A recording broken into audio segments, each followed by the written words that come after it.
मुख्यमंत्री देवेंद्र फडणवीस यांनी राज्याची सूत्र हाती घेतल्यानंतर त्यांच्या मायभूमीत त्यांचं जंगी स्वागत करण्यात आलं। त्यांच्या मिरवणुकीचा मार्ग पताका, झेंडे, कटआउट्स आणि कमानींनी सजवण्यात आलेला होता। नागपूरमध्ये पोहोचताच फडणवीसांनी डॉक्टर बाबासाहेब आंबेडकरांच्या पुतळ्याला अभिवादन केलं। विमानतळ ते लक्ष्मी भवन या मार्गावरील विविध चौकात त्यांचं स्वागत करण्यात आलेलं होतं। दरम्यान ही बातमी आपल्याला सविस्तरपणे पाहायचीच आहे, पण तत्पूर्वी मंत्रिमंडळात मंत्र्यांना 2.5 वर्षांची संधी देणार असल्याचं वक्तव्य उपमुख्यमंत्री अजित पवारांनी केलं। तसंच या निर्णयावर आमचं एकमत झाल्याचं देखील अजित पवारांनी राष्ट्रवादीच्या मेळाव्यात सांगितलं। ज्यावेळेस आपण सरकारमध्ये गेलो त्यावेळेस 1.5 वर्षाची कारकीर्द ही काहींना मिळालेली आहे।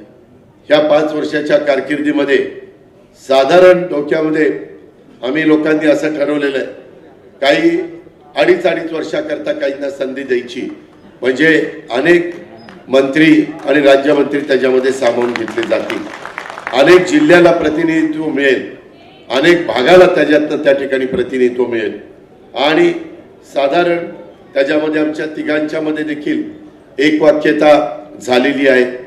दरम्यान उदय सामंत आणि मकरंद पाटील यांनी या सगळ्याबाबत काय प्रतिक्रिया दिली आहे तेही पाहूया।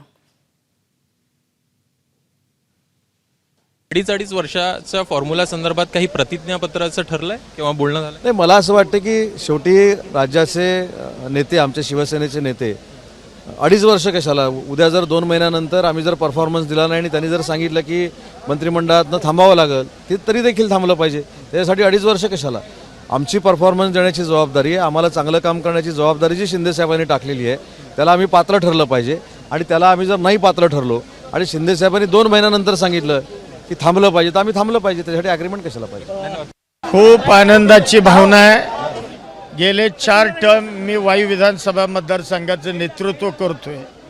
केलेल्या कामाचं चीज झालं आणि माझ्या वडिलांचं स्वप्न होतं, ते स्वप्न खऱ्या अर्थानं आज पूर्णत्वाला गेलं, याचा आनंद होतोय। जी जबाबदारी ज्या खात्याची मिळेल ती प्रामाणिकपणानं पार पाडून या राज्यातील सर्वसामान्य लोकांची सेवा करणार। कुठेतरी 2.5 वर्षाचा फॉर्म्युला देखील बोललं जात आहे, वरिष्ठ ठरवते। एबीपी माझा, उघडा डोळे बघा नीट।